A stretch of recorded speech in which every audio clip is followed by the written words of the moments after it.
ಇಲ್ಲ, ನಾವು ಈ ವಕಫ್ ಬಗ್ಗೆ ಕರ್ನಾಟಕದಲ್ಲಿ ಏನು ಸುಮಾರು 1.5 ಲಕ್ಷ ಎಕರೆಗಿಂತ ಹೆಚ್ಚು ನಮ್ಮ ರೈತರ ಭೂಮಿ ಮತ್ತು ಮಠ ಮಂದಿರಗಳ ದೇವಸ್ಥಾನಗಳ ಒಂದೇನು ಅನಾಹುತ ಆಗಿದೆ, ಅದರ ಬಗ್ಗೆ ವರದಿ ಕೊಡ್ಲಿಕ್ಕೆ ನಾವೆಲ್ಲ ಹೋಗಿದ್ವಿ ನಮ್ಮ ತಂಡದಿಂದ. ಭಾಳ ನಮ್ಮ ಜಂಟಿ ಸದನ ಸಮಿತಿಯ ಅಧ್ಯಕ್ಷರಾದಂಥ ಜಗದಂಬಿಕಾ ಪಾಲ್ ಅವರು 2 ಗಂಟೆ ನಮ್ಮ ಜೊತೆಗೆ ಚರ್ಚೆ ಮಾಡಿದ್ರು. ಮತ್ತು ಈ ಜಂಟಿ ಸಮಿತಿಯಲ್ಲಿರುವ ಎಲ್ಲ ಅಧಿಕಾರಿಗಳು ಸಹ ಸುಮಾರು ಅವ್ರ ಜೊತೆಗೂ 1.5 ಗಂಟೆ ನಮ್ಮ ಏನು ಟೀಮ್ ಹೋಗಿತ್ತು, ಎಲ್ಲ ಚರ್ಚೆ ಮಾಡಿ ಇವತ್ತು ನಮ್ಮ ಜಾಯಿಂಟ್ ಕಮಿಟಿ ಚೇರ್ಮನ್ರು ಮತ್ತು ಅಧಿಕಾರಿಗಳು ನಮ್ಮನ್ನು ಅಭಿನಂದನೆ ಸಲ್ಲಿಸಿದ್ರು. ಭಾಳ ಒಳ್ಳೆಯ ಮಾಹಿತಿಗಳನ್ನು, ಬಹುಶಃ ಭಾರತ ಸರ್ಕಾರದಲ್ಲಿ ಈ ವಕ್ಫ್ ಇಟ್ಟು ಕರಾಳ ಶಾಸನ ಇದೆ, ಇದು ದೇಶಕ್ಕೇ ಒಂದು ಮಾದರಿಯಾದಂಥ ದೇಶಕ್ಕೇ ಒಂದು ಮಾರಕವಾದಂಥ ಒಂದು ಕಾನೂನನ್ನು ಹಿಂದೆ ಕಾಂಗ್ರೆಸ್ ಸರ್ಕಾರ ಮಾಡಿದ್ದರಿಂದ ಫಲ ಇವತ್ತು ಇಡೀ ರಾಜ್ಯದಲ್ಲಿ ಅಷ್ಟೇ ಅಲ್ಲ, ದೇಶದಲ್ಲೇ ಒಂದು ದೊಡ್ಡ ಇನ್ನೂ 3 ಪಾಕಿಸ್ತಾನ ಆಗಟ್ಟು ಇವತ್ತು ಅವ್ರು ಕ್ಲೇಮ್ ಮಾಡ್ತಾ ಇದ್ದಾರೆ. ಅದಕ್ಕೆ ಈ ಸಂಪೂರ್ಣ ಕಾನೂನನ್ನು ರದ್ದು ಮಾಡಬೇಕು ಅನ್ನೋದೇ ನಮ್ಮ ಬೇಡಿಕೆ ಇದೆ. ಈ ಒಂದು ಅಧಿವೇಶನದಲ್ಲಿ ಈ ಚರ್ಚೆ ಆಗುವುದಿಲ್ಲ, ಇನ್ನು ಬಜೆಟ್ ಅಧಿವೇಶನದಲ್ಲಿ ಅದನ್ನು ತಗೋತೀನಿ ಅಂತ ಹೇಳಿದ್ದಾರೆ. ನಾವು ಇನ್ನೂ 2ನೇ ಹಂತ 3ನೇ ಹಂತ ಇಡೀ ಸಮಗ್ರ ಕರ್ನಾಟಕ ಸುತ್ತಿ ಚಾಮರಾಜನಗರವರೆಗೆ ನಮ್ಮ ಟೀಮು ರಮೇಶ್ ಜಾರಕಿಹೊಳಿ ಅವರು, ಅರವಿಂದ್ ಲಿಂಬಾವಳಿ ಅವರು, GM ಸಿದ್ದೇಶ್ ಅವರು, ಹರೀಶ್ ಅವರು, ಅಣ್ಣಾ ಸಾಹೇಬ್ ಜೊಲ್ಲೆ ಅವರು, ಅದೇ ರೀತಿ ನಮ್ಮ ತಂಡ ಕುಮಾರ್ ಬಂಗಾರಪ್ಪನವರು, ಅನೇಕ ಶಾಸಕ ಚಂದ್ರಪ್ಪನವರು, ದಿನದಿಂದ ದಿನಕ್ಕೆ ನಮ್ಮ ತಂಡ ಭಾಳ ಶಕ್ತಿಯುತ ಆಗ್ತಾಯಿದೆ. ನಾವೆಲ್ಲರೂ ಕೂಡಿ ಒಟ್ಟಾರೆ ದೇಶದ ಮಾರಕವಾದಂಥ ವಕಫ್ ಕಾನೂನನ್ನು ರದ್ದುಪಡಿಸಲಿಕ್ಕೆ ಹೋರಾಟ ಮಾಡ್ತಾಯಿದ್ವಿ. ಈ 2ನೇ ಹಂತದ ಹೋರಾಟ ಮಾಡ್ತೀವಿ. ಈಗ ಬರುವ ಶನಿವಾರ ಆಯ್ತವಾರ ನಾವು ಹೊಸಪೇಟೆ ಬಳ್ಳಾರಿಯಲ್ಲಿ ಪ್ರಾರಂಭ ಮಾಡ್ತೀವಿ. ಹಂತ ಹಂತವಾಗಿ ಮಧ್ಯ ಕರ್ನಾಟಕದಲ್ಲಿ ನಾವು ಚಿತ್ರದುರ್ಗ, ದಾವಣಗೆರೆ, ಹಾವೇರಿ, ಆ 3 ಜಿಲ್ಲೆ ಆಗಿದ್ಮೇಲೆ ಶಿವಮೊಗ್ಗ, ಉತ್ತರ ಕನ್ನಡ, ದಕ್ಷಿಣ ಕನ್ನಡ ಹಾಗೂ ಮೈಸೂರು, ಮಂಡ್ಯ ಮತ್ತು ಚಾಮರಾಜನಗರ, ಬೆಂಗಳೂರು ನಗರ, ಬೆಂಗಳೂರು ಕೋಲಾರ, ಬೆಂಗಳೂರು ಗ್ರಾಮೀಣ, ಬೆಂಗಳೂರು ಕೋಲಾರ, ಈ ರೀತಿ ಒಂದು ನಾವು ನಮ್ಮ ತಂಡ ಹೋಗ್ತದೆ. ಪ್ರತಿಯೊಂದು ಕಡೆ ಮಾಹಿತಿ ತೊಗೋತೀವಿ. ಎಷ್ಟು ಕರಾಳವಾದಂಥ ಒಂದು ಕಾನೂನು ಇದೆ ಅನ್ನೋಂಥದ್ದನ್ನು ನಾವು ಅದ್ರ ಜೊತೆಗೆ ಈ ನೆಕ್ಸ್ಟ್ ಡೇ ನಾವು ಜಾಯಿಂಟ್ ಪಾರ್ಲಿಮೆಂಟ್ರಿ ಕಮಿಟಿ ಮುಂದೆ ಹೋಗ್ತೀವಿ.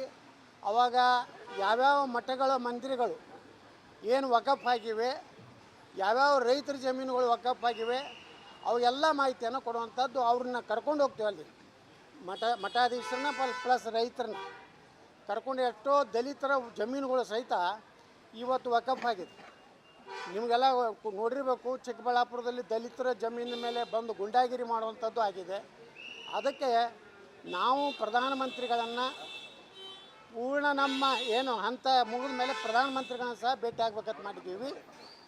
ಮುಂದೆ ನಾವು ದಾವಣಗೆರೆಯಲ್ಲಿ ಒಂದು ದೊಡ್ಡ ಸಮಾವೇಶವನ್ನು, ಕರ್ನಾಟಕದ ಸಮಾವೇಶವನ್ನು ಮಾಡೋರು ಅಂತೇಳಿ ನಿರ್ಣಯ ಮಾಡಿದ್ದೀವಿ. ಅದನ್ನು ಮಾಡ್ತೀವಿ. ನಾಳೆ ಬಿಜೆಪಿ ಕೋರ್ ಕಮಿಟಿ ಸಭೆ ನಡೀತಾ ಇದೆ. ಅದರಲ್ಲಿ ಏನಂದ್ರೆ ಬಂಡಾಯ ಇದಿರಬಹುದು, ಬೇರೆ ಬೇರೆ ವಿಚಾರ ಚರ್ಚೆ ಆಗುತ್ತೆ ಅನ್ನೋದು ಯಡಿಯೂರಪ್ಪ ಹೇಳಿದ್ದಾರೆ. ನಾಳೆಯ ಯತ್ನಾಳ್ ಅವರ ಅಸಮಾಧಾನಕ್ಕೆ ಉತ್ತರ ಸಿಗ್ಬೋದು ಅಂತ ಹೇಳಿದ್ದಾರೆ. ನೋಡೋಣ ಯಾರ್ಯಾರು ಉತ್ತರ ಕೊಡ್ತಾರೆ, ನೋಡೋಣ.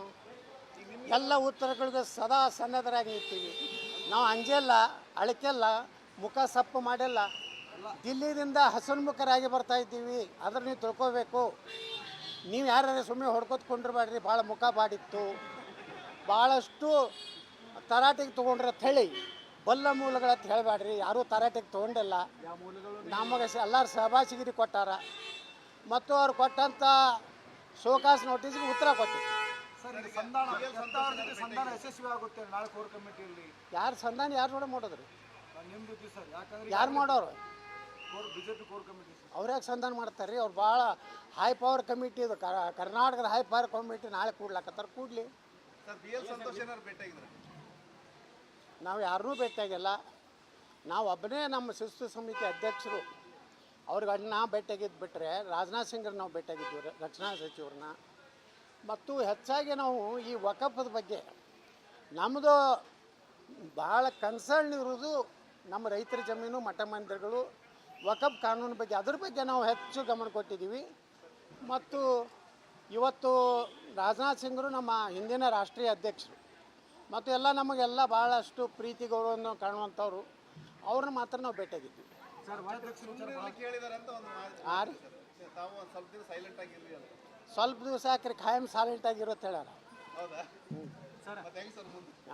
ಹೆಂಗೆ ನಮ್ಮದು ಜನಪರ ಹೋರಾಟ ಮಾಡ್ತೀವಿ, ಕಾಂಗ್ರೆಸ್ ವಿರುದ್ಧ ಭ್ರಷ್ಟಾಚಾರ ಅನ್ಯಾಯದ ವಿರುದ್ಧ ಹೋರಾಟ ಮಾಡ್ತೀವಿ. ಅಂದ್ರೆ ನಿಮ್ಮ ನಾಯಕರ ವಿರುದ್ಧ ಧ್ವನಿ ಅಂತಲ್ಲ, ನಮ್ಮ ನಾಯಕರ ವಿರುದ್ಧ ಗುಪ್ತ ಪತ್ರಗಳನ್ನು ಬರೀತೀವಿ, ಎಲ್ಲರ ಬಗ್ಗೆ ಬರೀತೀವಿ. ನಮ್ಮ ಟಾರ್ಗೆಟ್ ವಿಜೇಂದ್ರ ಅಲ್ರಿ, ನಮ್ಮ ಟಾರ್ಗೆಟು ಭಾರತೀಯ ಜನತಾ ಪಾರ್ಟಿ ಮುಂದಿನ ಸಲ ಸರ್ಕಾರ ಮಾಡಬೇಕು ಅನ್ನೋ ಟಾರ್ಗೆಟ್ ನಮ್ಮದೇನು. ಟಾರ್ಗೆಟು ಮುಂದೆ ಸರ್ಕಾರ ಆದಾಗ ಒಬ್ಬ ಪ್ರಾಮಾಣಿಕ ಒಳ್ಳೆಯ ಮುಖ್ಯಮಂತ್ರಿನ ಕೊಡಬೇಕು ಅನ್ನೋದು ನಮ್ಮ ಟಾರ್ಗೆಟ್. ಭ್ರಷ್ಟರಾಗಬಾರ್ದು ಅನ್ನೋದೇ ನಮ್ಮ ಟಾರ್ಗೆಟ್. ವಂಶವಾದದಿಂದ ದೂರ ಆಗಬೇಕು ಟಾರ್ಗೆಟ್. ಅದು ಹೇಳ್ತಾರಲ್ರಿ, ಮನೆಗೆ ಹೇಳ್ತಾರಲ್ಲ, ದಾಂಧಲಿ ಮಾಡಬೇಡ ಪೊಲೀಸರು ಬರ್ತಾರಂತ. ಮನೆಗೆ ಹೇಳೋದಿಲ್ಲ, ಸಣ್ಣದ ಹೊರಗೆ ಹೋಗಬೇಡ ಪೊಲೀಸರು ಅದಾರ ಅಂತಾರೆ ಹಂಗೆ. ಸರ್ ಅಂಶವಾದ ಸರ್, ನೀವು ಅಂಶವಾದ ಮಾತಾಡ್ತೀರಿ, ನಿಮ್ಮ ಸುತ್ತಮುತ್ತಲು ಇದ್ದವರೆಲ್ಲ ಅಂಶವಾದಿಗಳನ್ನ. ನಾವು ಅವ್ರು ಸೀಮಿತ ಅದಾರೆ, ಅವರು ಎಲ್ಲನೂ ನನಗೆ ಬೇಕನ್ನೋರು ಇಲ್ಲ. ಈಗ ನನ್ನ ಮಗ ಬಂದಿದ್ದ ನನ್ನ ಜೋಡ, ನಮ್ಮದು ಕೋರ್ಟ್ ಕೇಸ್ ಇತ್ತು ಬಂದಿದ್ದ. ಮತ್ತು ಅವೇನು ಬಿ ಜೆ ಪಿ ಪ್ರಾಥಮಿಕ ಸದಸ್ಯನೂ ಇಲ್ಲ, ಅದನ್ನೇ ಬಬ್ಬಿ ಹಾಕ್ತಾರೆ ನನ್ನ ಮಕ್ಕಳು. ಕೆಲವೊಂದು ಮಂದಿ ಅದಾರ ಬಿ ಜೆ ಪಿ ಒಳಗೆ. ಯತ್ನಾಡ್ರು ತಮ್ಮ ಮಗನ ಕರ್ಕೊಂಡು ಹೋಗಿದ್ರು, ಅವು ಬೇರೆ ಕೆಲಸಕ್ಕೂ ಬಂದಿದ್ದ. ನಾವೇನು ಬಿ ಜೆ ಪಿ ಒಳಗೆ ಟಿಕೆಟು ಬೇಡಲ್ಲ, ನಮ್ಮ ಮಗ ಟಿಕೆಟ್ ಕೊಡ್ರಿ, ನಮ್ಮ ಮಗನ ರಾಜ್ಯಾಧ್ಯಕ್ಷ ಮಾಡತ್ತೀವಿ, ನಾವೇನು ರಾಜ್ಯ ಯುವ ಮೋರ್ಚಾ ಅಧ್ಯಕ್ಷ ಮಾಡತ್ತು ಕೇಳಿಲ್ಲ, ಏನೂ ಇಲ್ಲ. ಸರ್ ಈಗ ನೀವು ಸೈಲೆಂಟ್ ಅಂದ್ರೆ ಜಾರಕಿಹೊಳಿ ಅವ್ರು ಏನಂದ್ರೆ ಅವರ ಏನು ವಿಜೇಂದ್ರ ಅವರ ರಾಜ್ಯಾಧ್ಯಕ್ಷರಾಗಿ ಒಪ್ಪಲ್ಲ ಅನ್ನೋ ಒಂದು ಮಾತನ್ನು ಹೇಳಿದ್ದಾರೆ. ಈಗ ನಾನು ಸೈಲೆಂಟು, ರಮೇಶ್ ಜಾರಕಿಹೊಳಿ ವೈಲೆಂಟು.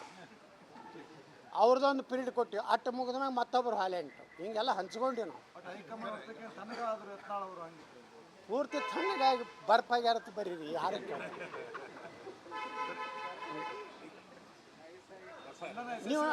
ನೀವು ನಾನು ನಾ ಎಷ್ಟು ಹುರುಪನಾಗದೀನಿ ಅದು ನೋಡ್ಯಾರೆ ಬರೀರಿ ನೀವು.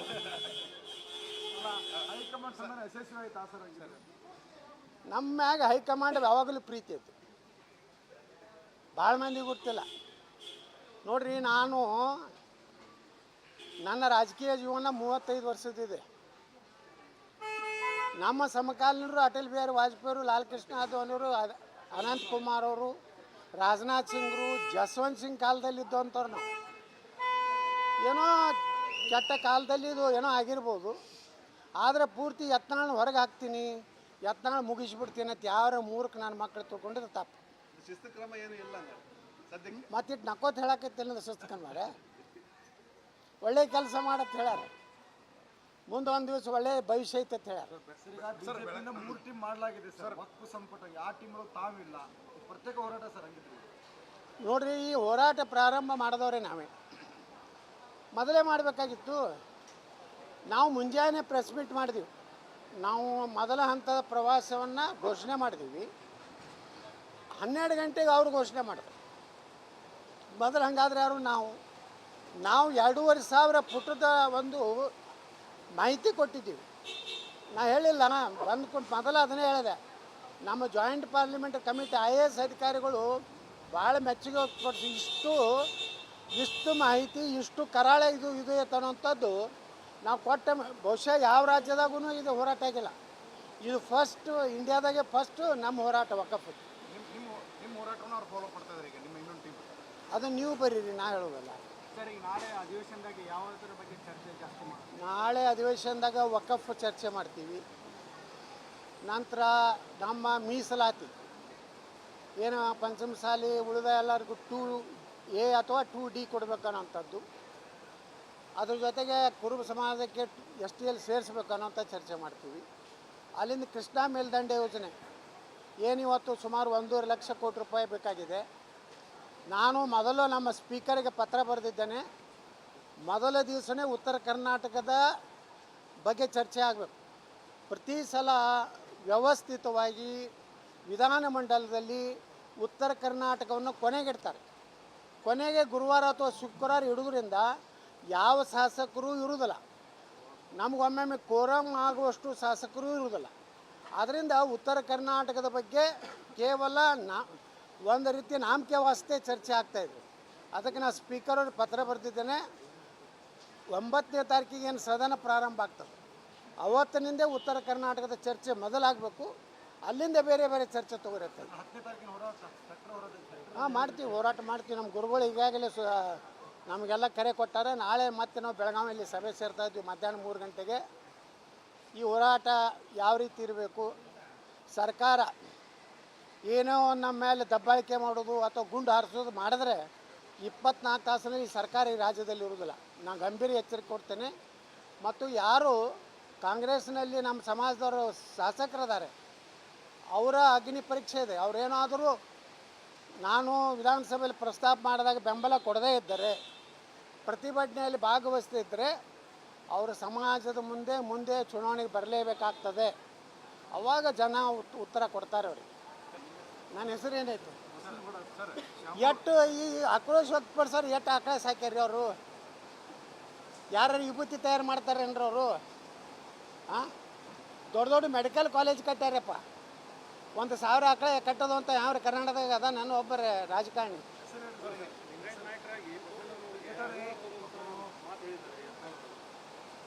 ಅವ್ರಿಗೇನು ಗುರ್ತೈತಿ? ಬಿಜಾಪುರ ಬಾಗಲಕೋಟೆ ಜನರಿಗೆ ಗುರ್ತೈತಿ. ಏನು ಹೇಳ್ಯಾರ ಇವ್ರು? ಏನು ಹೇಳ್ಯಾರ? ನಮ್ಮ ಸರ್ವಜ್ಞ ಏನು ಹೇಳ್ಯಾರ ಹೇಳ್ರಿ? ಅದನ್ನು ಸರ್ವಜ್ಞ ಹೇಳ್ತಾರೆ ಒಂದು ಕಡೆ. ಸರ್ವಜ್ಞನರು ಒಪ್ತಾರಿಲ್ಲ ಅವರು. ಹಾಂ,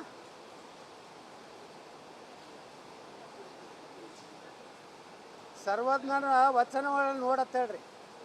ಪೇಜ್ ನಂಬರ್ 167. ಅದರಾಗ 991 ನಂದಿಯ ಹೆಸರಿನವ ನೊಂದು ರಾಜ್ಯವನಾಳಿ ಬಂಧನ ಪಟ್ಟು ಭಯಪಟ್ಟು ನೀರಿನೋಳು ಸಂದು ಹೋದಾನು ಸರ್ವಜ್ಞ ಅಂತೇಳ. ನಂದಿಯ ಹೆಸರಿನವಂದ್ರೆ ಯಾರು? ನಂದಿ ಅಂದರೆ ಬಸವಣ್ಣ. ನೊಂದು ರಾಜ್ಯವನಾಳಿ ಪ್ರಧಾನಮಂತ್ರಿ ಇದ್ದಿದ್ದು ಕರೆ ಬಸವಣ್ಣ. ಅಲ್ಲಿಂದ ಬಂಧನ ಪಟ್ಟು ಭಯಪಟ್ಟು ನೀರಿನೋಳು ಸಂದು ಹೋದಾನು ಸರ್ವಜ್ಞ. ಇದನ್ನು ಬಸವಣ್ಣವರ ವಿಚಾರಕ್ಕೆ ತಕ್ಕಂತೆ ಸಾಕಷ್ಟು ಚರ್ಚೆ ಆಗಲಿ. ಇದು ನಾನು ಬರೀ ಕ್ಷಮೆ ಬಿಡೋದ್ರಿಂದ ಏನೂ ಆಗೋದಿಲ್ಲ. ಯಾರೇ ನಾಲಿಗೆ ಕತ್ತರಿಸ್ತೀನಿ, ಬಾಯಿಗೆ ಬಿಟ್ಟು ಹಾಕ್ತೀನಿ ಅಂದ್ರೆ ಅವ್ರಿಗೇನಾರೇ ಮಾನ ಮರ್ಯಾದೆ ಬಸವಣ್ಣನ ಏನಾದರೂ ಅನ್ಯಾಯಗಳಿದ್ದರೆ ಅವ್ರು ಯಾರೂ ಬಸವಣ್ಣನ ಅನ್ಯಾಯಿಗಳೇ ಅಲ್ಲ. ಬಸವಣ್ಣ ಅಯ್ಯ ಎಂದರೆ ಸ್ವರ್ಗ, ಎಲ್ವೋ ಅಂದರೆ ನರಕ ಅಂತ ಹೇಳ್ದಂಥ ಬಸವಣ್ಣನ ವಚನ ಹೇಳೋರು ನಾಲಿಗೆ ಕತ್ತರಿಸ್ತೀನಿ, ಬಾಯಿ ಬಂದ್ ಮಾಡ್ತೀನಿ, ಹೊರಗಡೆ ಬರಲಿ, ಅವ ಇಲೆಕ್ಷನ್ದಾಗ ಸೋಲಿಸ್ತೀನಿ ಅನ್ನೋರು ಎಲ್ಲ ಡೂಪ್ಲಿಕೇಟ್ ಸ್ವಾಮಿಗಳು, ಡೂಪ್ಲಿಕೇಟ್ ಬಸವಣ್ಣನ ಅಭಿಮಾನಿಗಳು. ಹಾಂ, ಮಾತಾಡ್ತಾರೋ ಏನು ಕೆಲಸ ಐತಿ? ಒಂದರೆ ಬಸವಭವನ ತೇಲಿಯರು ಕಟ್ಟಾರೇನ್ರು? ದಾವಣಗೆರೆ ಬಸವಭವನ ಕಟ್ಟಾರೆ. ಬಸವೇಶ್ವರ ಹೆಸರು ಎಲ್ಲರೂ ಇಟ್ಟಾರೆ. ಮೆಡಿಕಲ್ ಕಾಲೇಜ್ಗೆ ಇಡಬೇಕಾಗಿತ್ತು ಬಸವೇಶ್ವರ ಹತ್ರ, ಎಲ್ಲ ತಮ್ಮ ಹೆಸರು ಇಟ್ಟುಕೊಂಡಾರ. ಅವರಿಂದ ಏನು ಬಸವಣ್ಣ ಬಗ್ಗೆ ಹೇಳೋ ನೈತಿಕತೆ ಐತಿ?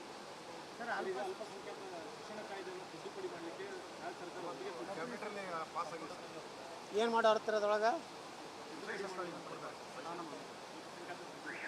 ಆ ಸಿದ್ದರಾಮಯ್ಯ ಅಂದರೆ ಹೆಚ್ಚು ಕಡಿಮೆ ಪಾಕಿಸ್ತಾನ ಮಾಡ್ಬೇಕಂತಾರೆ ಕರ್ನಾಟಕ. ಸಾಬರ್ದಂದ್ರೆ ಭಾಳ ಪ್ರೀತಿ ಸಿದ್ದರಾಮಯ್ಯ.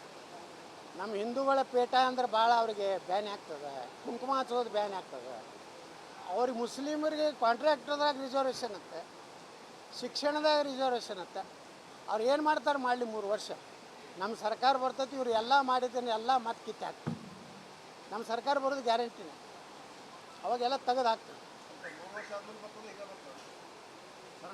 ಅವ್ರು ನೋಡೋಣಲ್ರಿ 3 ವರ್ಷ ಡಿ ಕೆ ಶಿವಕುಮಾರ್ ಏನು ಮಾಡ್ತಾರೆ ನೋಡೋಣ. ಯಾಕಂದ್ರೆ ನಿನ್ನೆ ಬರೀ ಸಿದ್ದರಾಮಯ್ಯ ಫೋಟೋನೇ ಇದ್ದು ಡಿ ಕೆ ಶಿವಕುಮಾರ್ ಫೋಟೋನೇ ಇರಲಿಲ್ಲ ಅಲ್ಲಿ. ಅದರ ಅರ್ಥ ಸಿದ್ದರಾಮಯ್ಯನವರ ನಿನ್ನೆಯ ಒಂದು ಅವರ ಏನೋ ಒಂದು ಯಾವ ಸ್ವಾಭಿಮಾನಿ ಅಲ್ರಿ ಯಾವುದೋ ಅದು ದುರಾಭಿಮಾನಿ ಸಮಾವೇಶ ಅಲ್ರಿ ಅದು.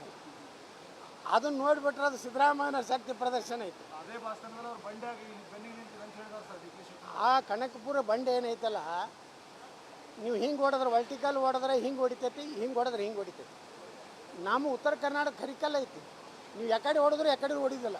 ಇದು ನಮ್ಮದು ಕರಿಕಲ್ಲ, ಅದು ಬಂಡೆ ಏನು ಹೇಳ್ತಾರೆ ಸುಡ್ಗಾಡ ಬಂಡೆ.